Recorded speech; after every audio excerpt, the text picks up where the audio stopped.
Good afternoon, everybody. Sean Birdsong here, sharing Led Alon with another edition of American Ballers Beyond the Court, kicking off the new year. Today, we have a special guest with us, former collegiate athlete, first round NBA draft pick, three-time NBA champion, NBA executive, and sports agent. Like to introduce you guys, Mr. B.J. Armstrong. How's everything going? I appreciate you taking the time out today to talk to us. Well, thank you for you guys having me. Hope everyone is well, and happy New Year to everyone. And looking forward. Hopefully, 2021 is much brighter, and looking forward and better than the previous year. Right. With the events, of yesterday, I just want to thank you, for your time. I know it's a lot going on right now, but I like to say I appreciate your time and everything. I always like to start out with, with the times that we're in, from last year to now. How have you been doing with, whether it was COVID and things like that, the bubble, a lot of things like that going on? What was your mind frame, leaving 2020, coming into 2021? Well, it's been such a very unusual. These are very unusual times in many regards because we've all been disrupted our everyday life to some degree, or what we thought was our normal life has now been disrupted in many regards. So without question, it's a new normal. And I think we're all struggling at this moment to figure out what that new normal is. And whether it's COVID, all the social issues that we see going on, we have so many things that are happening at this particular time that we're kind of in a flux, if you will, of times of unknown, and you can see yesterday was another indication of this change that is occurring in the world. It's not just here, but it's in the world. And we'll continue to fight for all of us who are, who've lived in this country and lived in the world, and who've experienced and are aware, conscientious of what's going on. We'll continue to fight, not give up, and continue to move forward. So yeah, there's a lot of things going on, and and every day, you look up and you go, something that we've never experienced before. And I think yesterday was another indication of seeing something. You go, wow, this is just unfortunately, you're seeing it, especially the younger generation, but even people like myself who are, over 50, I'm seeing things for the very first time as well. So it's a lot of things going on in the world right now. Now, I know you started out in Detroit, born in Detroit, Yes, I am. Detroit. I always have Detroit with me wherever I go. Detroit. Always. I see the little, it's like, okay, Detroit man. Can you share with our viewers some of the experience, going to Detroit, kind of wrap it up in terms of from Detroit to school, that line to the NBA. And I know education was the most important as well, a key piece, because we always try to promote that for the kids, the youth, like right. Using basketball or any sport as a tool is great, but also get the education of what you need to excel in this life. So how was it being raised in Detroit, and tell a little bit about your college career and then going through? Yeah, well, growing up in the city of Detroit, Detroit meant everything to myself. I love the city of Detroit. Like most Detroiters, we always feel like we're the underdog, and but we're always representing the city of Detroit. There isn't a day that goes by that I don't, wear something, talk about Detroit. We're very proud of our city, and we're very proud of what we call home, regardless of what's going on outside of the perception of it. For many of us who grew up there, it's the greatest place on earth, and I think very highly of it.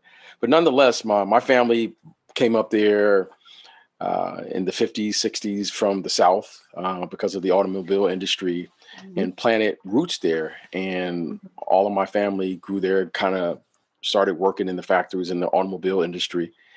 And so, Detroit was a very thriving city at one time. It was probably one of the top 4 or 5 in population at one point, largest city in one of the largest cities in America. Mm-hmm. And when the automobile industry kind of hit hard times, so did the city of Detroit and Flint and all of the places within the state of Michigan. And I didn't know any different other than, growing up there. I mean, it was, we always had, a place in Detroit where, you had black mayors, you had all of the things that a large city would have. But I always saw people that looked like me, whether it was the superintendent of the schools, the police force. So Detroit was a very integrated place where you saw a lot of people of color. You saw other people as well, but you saw people that looked like you that you could aspire. And I was inspired to do things there, whether that was in entertainment, business, professionally.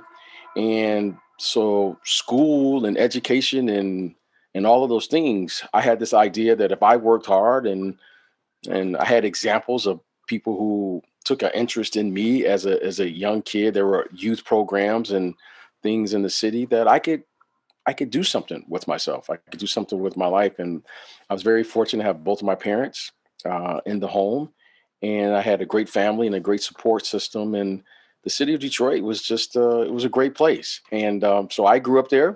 I was a pretty good basketball player and I played basketball, and I'm very fortunate to get a scholarship to the University of Iowa, played basketball there before being drafted into the NBA. So even though once I left after high school, I always kept the city of Detroit close to my heart still to this day. My family still lives there, so I visit numerous times, every year. And I'm still a Detroit fan across the board, the Pistons, the Lions, Tigers. And Detroit just means everything to me. So I'm very proud of where I come from and always rooting for the city of Detroit and everything that it stands for. Now, would you say those youth programs growing up and having your family structure, would you say like that is what propelled you to get into basketball? No, I don't think so. My father in particular, my mom as well, they limited my interaction to playing in youth programs. They always encouraged me to go play in the playgrounds and play with my peers and play with my friends. And I can still hear my dad always saying, "You better find out who you are before someone starts telling you who you are." Yeah. And so, you know, he was, my mom and dad always encouraged me to don't go outside looking for what you want to do. You got to find out who you are inside, and then, you'll do what you want to do once you figure that part of your life out. So, I could choose one program a year that I could play in, and then that was it. And the other parts, they wanted me to kind of figure it out myself. And then once I've had a pretty good idea of what I wanted to do and what I was good at or what I thought I could do, then commit to that. And so if it was football season, I played football. If it was baseball season, I played baseball. Basketball, I would always gravitate back to basketball, but just playing and interacting and learn how to develop relationships, communicate with people, be able to express myself, be able to understand not only the things that I was involved in, but other things around me were something that my parents always encouraged me to do. So, every summer I had to read like 4 or 5 books, right? My mom was giving me like Shakespeare and my friends were like, "What is that?" And I was like, "I don't know." But my mom said I had to do this, so thank goodness she did do that. I had no idea. I just knew I had to read this before I could go out and play. And if I wanted to do it. So they just always encouraged me to look inward for my direction. So it's kind of something that's kind of stuck with me and our family. But my dad didn't encourage me to play on all of the youth programs because he said, if you're going to be able to understand coaching or being coached, you got to first know what it is you can and can't do. You got to understand your limitations, understand the limitations of others so that you can play your role, play your position on a team. And I thought it was a good piece of advice. I was a little frustrated as a kid because all my friends were playing and I couldn't play, but I think it all worked out in the end. So when you finally got into BJ, sorry, I was going to say, BJ, can you say that line again? Because I think that was a very powerful line you said, that your father said. Don't Uh, know who you are first yeah, before someone tells you. That is very yeah, powerful. That yeah, is such a powerful suit. yeah, my dad, he always, he always says that, he was like, in this world, you're going to hear a lot of things, but he would say, but if you know who you are, then no one else can tell you who you are. And you got to own that. So, it was very empowering for me to say, this is what I can do. And to look at myself to know that, okay, I may not be the fastest guy, I may not be the strongest guy, but I know what I can do and be confident in that and know how I could take that, what I can do, and put it into a team. And that was a powerful thing for me, to allow myself to be coached. And Mm-hmm. he would always say, if you want to be a great player, you have to have the ability to be coached. You have to understand how to choose your mentor, and you have to understand yourself, more importantly. So it was just something that he did. I just wanted to play. So if I had to do that to play, okay, I did it. But I'm very thankful that, that was one of the lessons that, many lessons that my parents kind of encouraged me to, figure out who I was at a very young age. So learning all those tools, you were able to receive, basketball scholarship to the University of Iowa. Being from Michigan area, Mm-hmm. what made you choose Iowa over, potentially going to, Michigan State or Michigan or, somewhere, I see your shirt with the Detroit on it. Right. What made you choose, the University of Iowa? Well, I remember when I was going through the process and the recruiting process of where I was going to go to school. And I remember my mom and dad, they sat down with me and I was like 17, 18 at the time. And I can just, when you said I can still remember the conversation. We were in the kitchen. We didn't have the biggest home, but we had a nice home. And I remember we were in the kitchen, and my mom and dad looked at me and they said, "Listen, you're an adult now, and you're about to make your very first decisions that's going to impact you for the rest of your life." I was like, "What do you mean? I'm just trying to find a place to go play basketball." They're like, "No, this is going to impact you for the rest of your life. And you have to have a way to think about this." And they said, "We want to give you some time to think about this. But here's what your mom and dad are going to do for you as you go through this process." And he was like, "We're not going to tell you where to go to school. We're not going to tell you what to do. But we're certainly going to have, and we're going to have a say so in what not to do." So I was like, "Well, what does that mean?" It was like, "You just come back to us in a couple of weeks and tell us how you want to think about this decision as you move forward, because it's going to have an impact on you for the rest of your life." And I started like, "Oh, wow, for the rest of my life." Even though at first it was just, I just want to go to a place and play basketball, go to college, and great. But then I started thinking about the rest of my life. I was like, yeah, that's makes sense. I'll probably will make friends that I'll have hopefully for the rest of my, and I started thinking about different. And in those 2 weeks came up, I started thinking like, what did I really want to accomplish? Right. Oh, yeah, I wanted to play basketball, but what did I really want to accomplish with my life? I wanted to just have a chance. I wanted to have a chance to be the best version of myself. And how was I going to do that? So, yeah, I love Michigan and Michigan State. They were recruiting me as well. But when it was all said and done, I thought that I could be the best version of BJ if I attended the University of Iowa. And that was my intention then when I signed. I just felt good about the people that were there. I felt good about uh, how I could utilize my talent to fit into that system. But more importantly, I just thought they would give me an opportunity to be the best version of me. And however that played out, I was going to live with that decision. But um, again, that was one of those small little 5-minute conversations that I had. And they were right. Like, that is a big decision. It's not just about being a good basketball player. It's just not about being to the NBA. You're going to make decisions that's going to affect you for your entire life. So to this day, the University of Iowa and the people and all of the things I did there, they're still a part of my life. So again, I would love to tell you that I had some magical ball, but the magical ball was really, I just had incredibly lucky, thoughtful parents who just kind of, asked me good questions. Fortunately, I was, I don't know if I was smart or not, but I listened one of the few times that I did. And again, it just worked out. BJ, do you have brothers and sisters?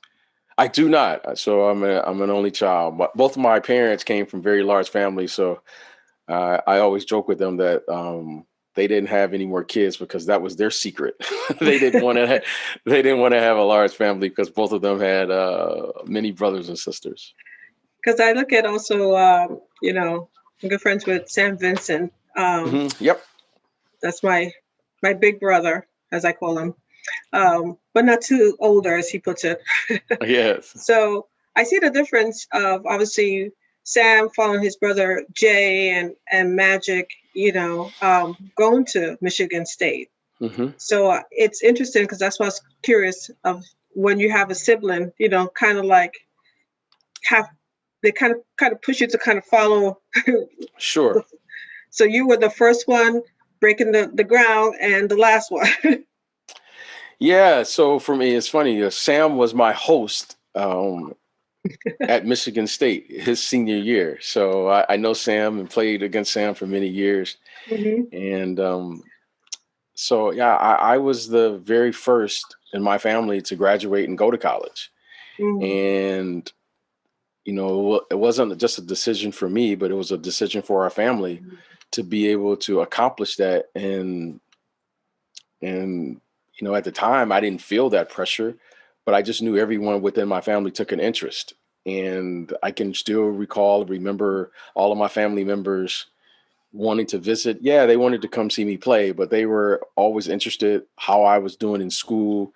And in hmm particular, my grandmother, who didn't get a chance to finish high school um, because of coming up from the South and all of the things that happened in her life. That was her dream for all of us kids, is to finish our school, finish our education and graduate high school. And for her oldest grandson to be able to go to college was a thrill for her and a thrill for our family. So I took that responsibility to be able to, when I did walk across the stage, it was for the entire Armstrong family, because it's been a long road, it's been a long struggle, and those are things, again, to trying to see outside of yourself and to be an example to my, you know, family, and for the young ones and all of my cousins and people in our family to be able to say, you know what, he's just not talking about it, but this is what he did as well. So it meant a lot to our family when I was able to graduate, let alone play professionally in the NBA. Now, what was your major at Iowa, BJ, and what made you choose that specific major in college? Yeah, I was a communications major, and I wanted to major in business, but I remember because of class and scheduling and practice time, I couldn't get the right classes at that particular time. So I was on target to be a business major, but I majored in communications. And what really led me to going in communications was, I was beginning to understand the business part of professional sports, and a huge component of that at that particular time was television. You saw television and what potentially it could be. In particular, you saw ESPN and you saw all of these networks and the coverage of sports. And as the popularity of the game continued to grow, and as the popularity and interest of basketball not only was growing here domestically but internationally, I felt there was going to be an enormous opportunity for sports, right? I never imagined podcasting and all the things that you do. I didn't envision social media and Twitter and Instagram, but I could see that, there was interest in sports and the coverage of sports and what it could be. So I thought it would be a good opportunity for me being a player to maybe get into that world at some point. And so I'm happy that I did it. It's all worked out. And because the game continues to grow and now it's truly a global game. And globally, the game continues to grow, just as you see, a third of the players that are currently playing now in the NBA are foreign-born players. So the game is not only growing here, but it's just continues to get more and more popular as we speak. Well, I think the big thing is in the business of sports. I was a kid who was always curious about this business that I was entering into because no one ever explained it to me. Like when I went to college, no one explained to me the business of athletics at the collegiate level. No one ever explained to me the business of professional sports. I just kind of was thrust into it, and Mhm. you sink or you swim. You figure it out as you go along. And my curiosity is what brought me into this world because I was interested in, well, how does it work?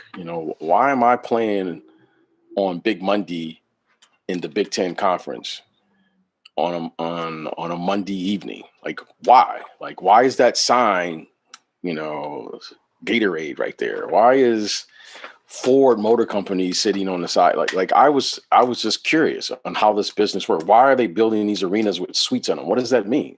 Like, what's the reason? So um, the one thing that I always encourage young people to do is, I get it. Everyone, when they watch the game, however they consume it, whether it's television or you're listening to the radio, we've always become infatuated with the hero, right? And the hero are these players, our favorite players. And certainly as a kid, when I watched the game in Detroit, I would watch Dave Bing and Bob Lanier and Isaiah Thomas and all of these Mhm. wonderful basketball players. But somehow, some way, I got into like, well, how are they doing it? Like, so the business of sports, I was fascinated with. And when I played professionally, I just happened to play with a guy who probably he had a few chapters with the business of sports, right? I'm not saying he wrote the whole book, but he had a few Yeah. chapters probably in this book, if it was ever written, Yeah. like what is the business of sports? And to watch Michael Jordan ascend Mhm. into whatever this business what we currently call now, it was just fascinating to me. It was fascinating that someone could transcend their sport, could grow beyond their sport. And even more, it's more impressive. It's even more impressive now because he did it without social media. Yeah. He did it without all of the things that people are trying to grow their brand. No, he was authentic to himself. And more importantly, he performed and it came time to perform. So to watch this business continue to take off, not only individually for him and his team of people that what they were trying to do, but the entire sport and the entire NBA owes some percentage to this one person. The popularity and the business of this game and how it's grown and all of these players. So um, the the integrity in which he took on that responsibility was like wow to me. It was just like he understood the business before anyone else. He understood it. How he understood it, I have no idea, but he understood. He was so far ahead of his time. Mhm. So much so that here we are in 2021 and he is still the standard of excellence that started back in like 1984 or whenever he came into the NBA. So, when you see greatness, it's always like 20, 30 years ahead of his time. Well, here we are and he's still the one that we're all evaluating ourselves against, even to this day, on and off the floor. So that just speaks volumes about his insight or understanding or whatever it is. Timing, I don't know what it was, but he definitely had some type of insight into what this could be.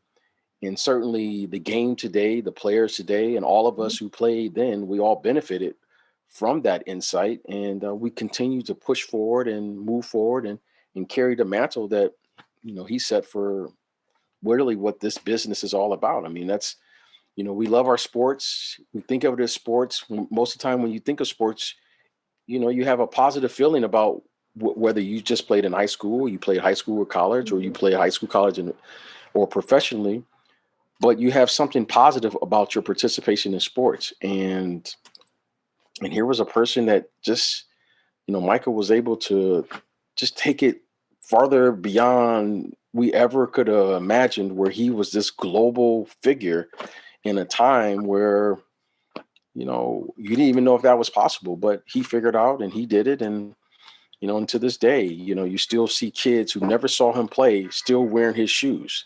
And we all know what Jordans mean. Jordan means you are the best at whatever. If you are the Jordan of podcasting, or the Jordan of, whatever business you're in, we all understand that. So I just think it's incredible.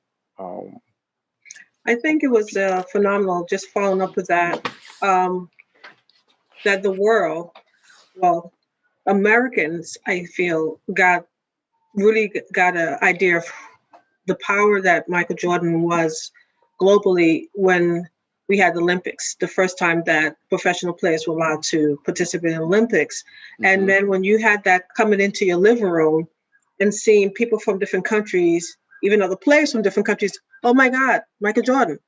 And people are like, wait. And like you said, no social media. How did it translate to some little Eastern towns in Eastern Europe and people knew all his stats? So that just shows, like you said, to be the leader, like you said, don't know if it's timing or whatever, and it still stands, and just, I imagine, as you said, playing with him, not only just the basketball, but more importantly, you had a front row seat to the business, right?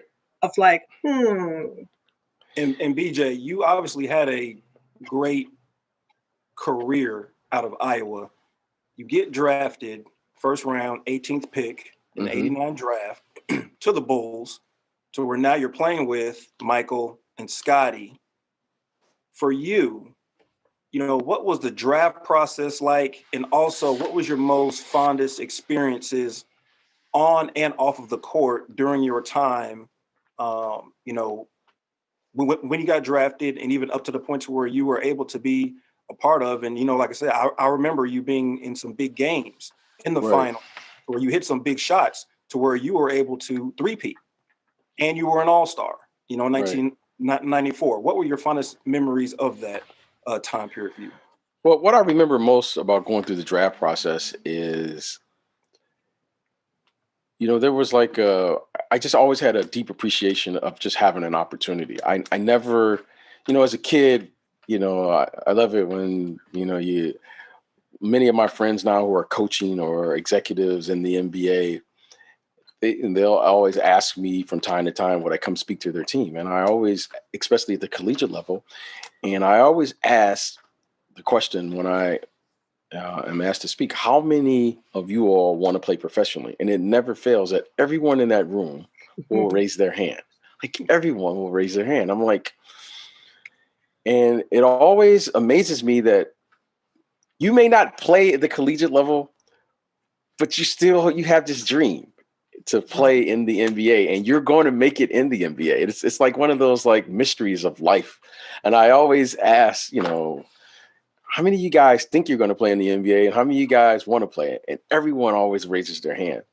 So playing in the NBA for me was like the thrill of my life, because truthfully, I held that in the back of my mind, but I just never, it's always someone else that's going to do it. It's never me, or it's, my life is not exciting. It's your life that's exciting. And I just always held the game in such high respect, and it was like, I respect these players were like so good that I just wanted to compete. I just wanted to belong on the court. And, I know I was going to play in the NBA. I would love to tell you I did, but I didn't. I just wanted to respect the game. So for me to be able to have that process was just a thrill of a lifetime for me. It was just a thrill. It was like, okay, I'll give it a shot. We'll see how this works out. And people kept saying, yeah, we'll see. I like, yeah, you're probably going to go in the first round. I was like, yeah, we'll see. A lot of people, got drafted in the first round. And And I remember after my college career, you know, God, you guys are bringing up so many moments now. I'm like having these reflective moments. I remember my dad. He seems like a sage now, right? But he's just my dad, you know. So my dad said, you know, getting drafted is one thing, having a career is another. Don't get the two of them mixed up. Exactly. That always puts it in perspective for you. Yeah. And I was like, Dad, well, what does that mean? He was like, yeah, there's a lot of people that got drafted, but are you good enough to have a career? And I don't know. So I immediately, like, the draft meant nothing to me from that moment. I was like, my dad wanted to know, can I have a career? And am I good enough to have a career in the NBA? So I remember when he said it, it just like, you know, all my friends were like, oh man, you're going to get drafted. You know, this would be great. And my dad was like, are you good enough to have a career though? Interesting. And I was like, well, no one ever asked me that. Like everyone just said you're good enough to get drafted. Is it that good? And he was like, no, not really. And he just kind of walked out and what have you. So from that moment, I was stuck on what it meant to have a career. Like, okay, you played 1 year in the NBA and you played 2 years. And can I have a career and do this? And this is what I do. And when I got drafted, I was set on just becoming a professional. I wasn't, okay, I got drafted and that was great, but I wanted to be a professional.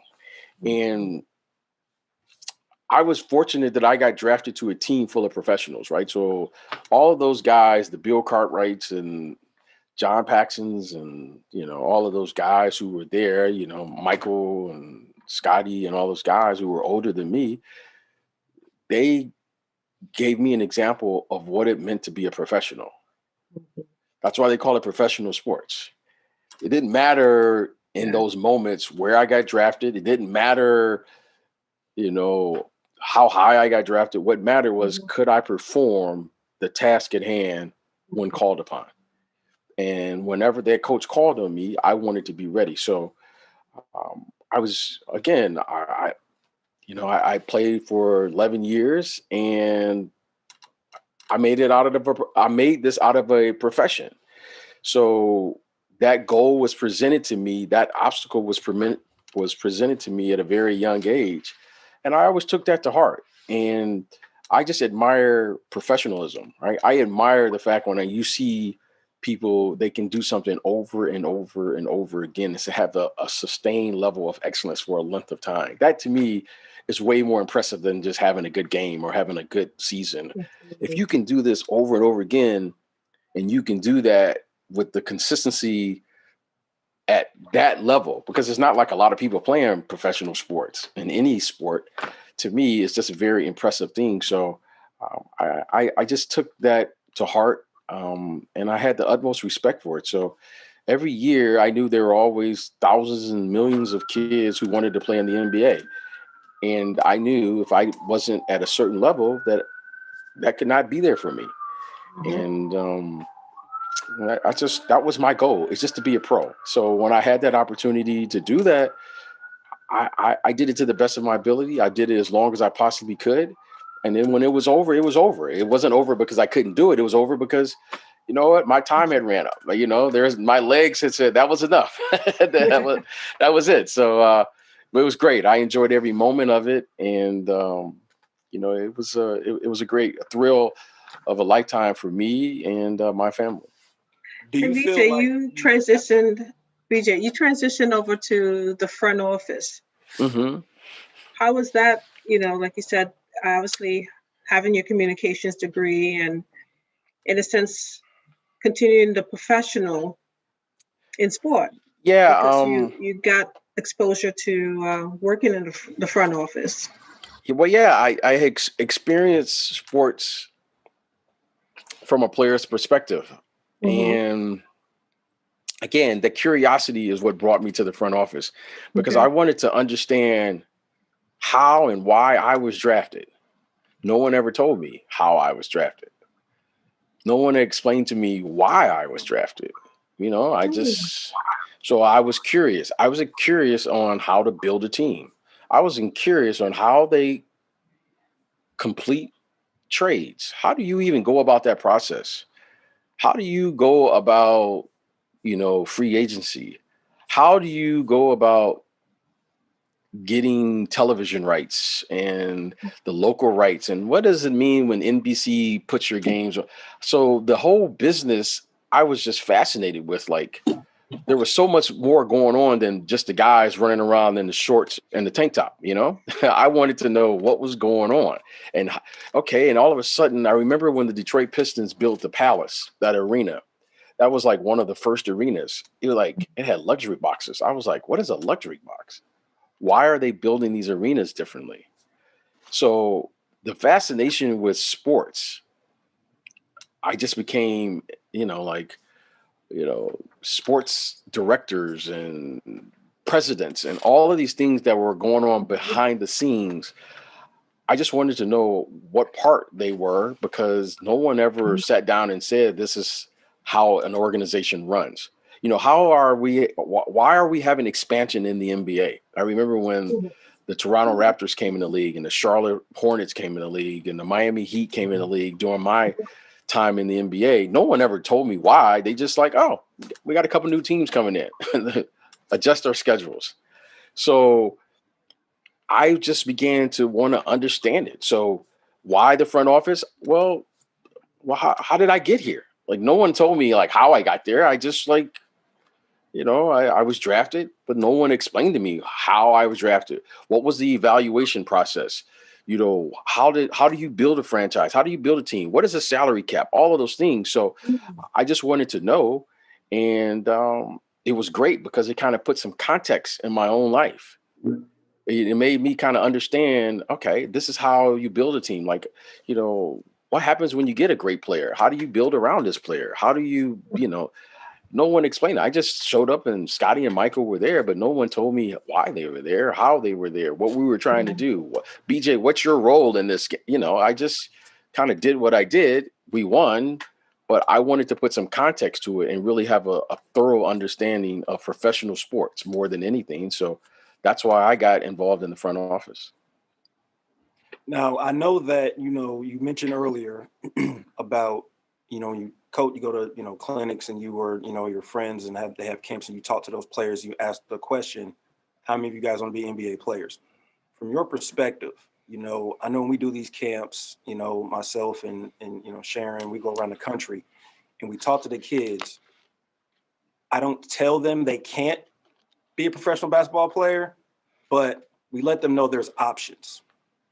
For you, what would be your message to youth, whether it's basketball or business wise? What would be your message for an upcoming athlete saying that they want to play in college or in professional sports? What would be a goal or an expectation, I guess you would say, for them to look forward to? When you're a kid, you want to play. I think, as I'm listening, everyone wants to play. As an adult, you have to understand. And understanding is the solution to every problem. And even to this day, at my age, at 53 years of age, I'm still pursuing the idea of how to understand professional sports, because it's continuing to grow and manifest itself in different ways that I never imagined 30 years ago when I first came into this business. It's continuing to evolve, develop, move into different directions. So I'm always pursuing how to understand this business that I'm walking into, because that's what it is. Mm-hmm. You have to understand this business. And when you understand this business on and off the court, you can get a picture of how you could fit into this business, right?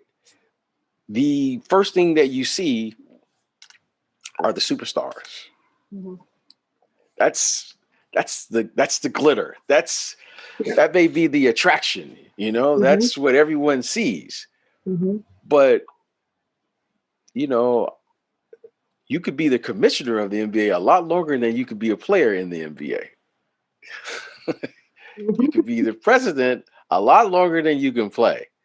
And there are so many things. You could be sports director, general manager. There are a lot of components to this business that far exceed what the players are doing. And that to me will give you an idea of not just seeing a piece of this picture, but to see the entire picture. So myself, I came in as a player, but I quickly understood just by luck that, wow, we got a global stage here. I saw a guy that was touching the entire world. Yeah. How? What? How is this happening? What are the effects of this? Why is Michael Jordan traveling around the world while the rest of us are just sitting in our cities or our home during the summer? Why is he going to China and Europe, and what's he doing over there that the rest of us aren't doing? And what does that mean? And all of a sudden, why is the game getting this type of coverage and all of these things? Why is he selling shoes, sneakers? Like who's buying these sneakers? Like who's marketing these sneakers? So I began to want to see outside of just my immediate participation in sports, which is playing. What's going on? You know, what's happening out here in this world? So my, I guess, appetite to want to understand and continue to understand and continue to see what are the effects of the Luka Doncics and the Jokic's and Rudy Gobert's and the Giannis's. What is the effect that it has on the entire planet? To me, it's just probably one of the most fascinating things ever, because I just started off as a kid, as we started off the conversation, just wanting to bounce the ball in my backyard in Detroit, where suddenly the game has taken me literally all around the world, where it's amazing to me wherever I'm at, someone will say, hey, I remember when you played in the NBA. And I go, that's unbelievable to me. That's unbelievable to me. And that happens to me all the time. And that is the true miracle of this business. Is like, it literally is a global game. And I'm just a kid from Detroit, literally. And that's, to me, is what keeps me humble, which keeps me on my toes. But more importantly, where is it going next? Because it continues to grow every year. It just continues to get more and more popular. And it's been amazing to be a part of. Now, I mentioned that you were part of also an agent right now for current players. Mm-hmm. Right, Sean? So what can you tell us about that in terms of now? I know being an agent, well, I don't know, but Right. I imagine part of it is also what you're just sharing with our viewers. A lot of it is mentorship, since you know the trappings and some of the things that, to make it the profession. How do Yep. you do that with these athletes that you represent? Yeah. Well, I never, again, it's kind of like life. You never know where life is going to take you. But, I always ask these questions, and when I was a 21-year-old kid, I had a terrific agent, and my agent was great, did great business, had a great relationship. But my agent at that particular time, and like most agents, they didn't play. And, it's kind of like one of those things that I've always like, if I wanted to learn about golf, I would probably seek out a mentor that played golf. If I wanted to learn about medicine, I probably would seek out someone in that particular field. And it always seemed odd to me that here I was entering into a world and my agent or whomever couldn't help me answer any of those questions. And it's not to say that it's right, wrong, but the one thing that when I came in, I had so many questions when I walked into this business. Like, for instance, Like, how do you dress for a road trip? How do you pack for a road trip? You know, what's the procedure on getting a place or renting a place or buying a place in the city that you're about to go in? Purchasing a car. Do you lease the car? You know, I just had like questions, right? That no one, oh, you got drafted, you made it, good luck. It was like it was like questions, you know, like, you know, back then we traveled commercially. So like, do I take a cab? Like, how do I get to the airport? Like there was like questions, right? You know, there were like questions. So as I worked in the front office, I began to see that the players were getting younger and younger and younger. I had these questions as a 4-year player in college. I can't imagine what that would be like or look like if I came to the NBA straight out of high school or just going to high school for 1 year. This has nothing to do with the business or whether you're going to be a good basketball player or not. This has to do with life, right? Before I can even be good on the court, I have to have my life organized off the court. And if that can't happen, that person that we all admire on the court will never come into be if we can't help these young people deal with their life. That's how I really became an agent, because these were life questions.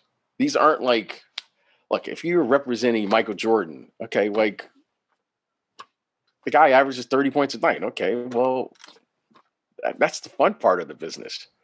But what if this person can't get their life organized enough to get to that 30 points a night? So the thing that we see, the uniform is what we see. Every time I see a player, I see the person that's behind that uniform. Because truthfully, as an agent, my business doesn't start until after that player retires. That's when, because we all have to transition at some point. The air will come out of the ball for all of us at any given moment, right? Due to injury, due to age, or what have you, whatever the case may be. So I had so many questions when I entered into the league that no one was able to answer. I have so many questions as I was playing in the league. And certainly when I got done, I looked around and there was no one there to answer that question. So I just saw an opportunity to say, you know, if you can help these young people transition, because that's life transitions, you go from one point to another.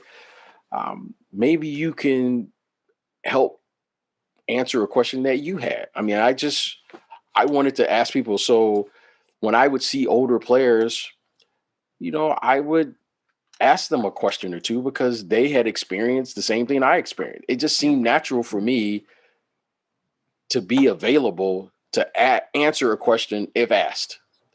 You know, I don't look at myself as a agent. I always look at myself as, look, I'm just sharing my life story because you're about to do the same thing. They say the game has changed. Well, certain things never change, right? The game may look different because the rules are different, Right. but the experience of this business is the exact same. It's a business. We're professionals. And there are things that you're going to go through in this that we're all going to share. And if you can help and be there for another person to share your experience, maybe it will take that learning curve from a 10-year to maybe a 2-year learning curve. Or better yet, they can avoid the same mistakes that we made, Right. because we're all going through the same experience. So that's how I got into the business of just, I had questions that no one was the answer. And like I said, I enjoyed my time, but there were a lot of unanswered questions for me that, you know, I made some mistakes along the way. But at the same time, when you look around, you know, it was like one of those things that you just didn't talk about, but everyone acted like they knew what was going on, but no one really knew because there was no one, or at least in my case, I didn't know who to ask. So that's how I became an agent. Well, you pointed out from your start from being a young kid all the way up to now. In your opinion, you know, we always ask our guests this question. You know, you look throughout your whole career, everything you've done on the court and off the Mm-hmm. court. To you, what does, you know, being an American baller mean to you? Now what does that mean to me now is, the very fortunate part of my life is having an opportunity to grow up in a place like Detroit, but then have an opportunity to see the world. Mm. Traveling the world kind of opened my mind to endless possibilities and ideas. And as a kid, the American baller probably meant, you grew up here and you probably, played basketball and you tried to represent Detroit versus New York or Detroit versus California. Once I was able to travel the world and have friends literally from all around the world,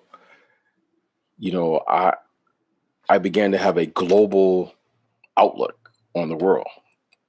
So when I see American baller, I just think, okay, that's just a style that you play here in America, but there's another style that they play in Europe, and there's another style that they have in the different countries on the continent of Africa, and there's a different style in Brazil and all the other places.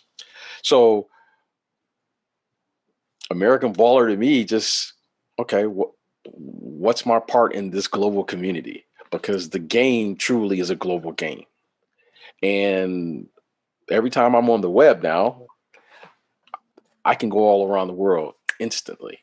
So my world has been expanded because of this game. And I have friends in Australia. I have friends in Europe. I have friends in Africa. I have friends in India.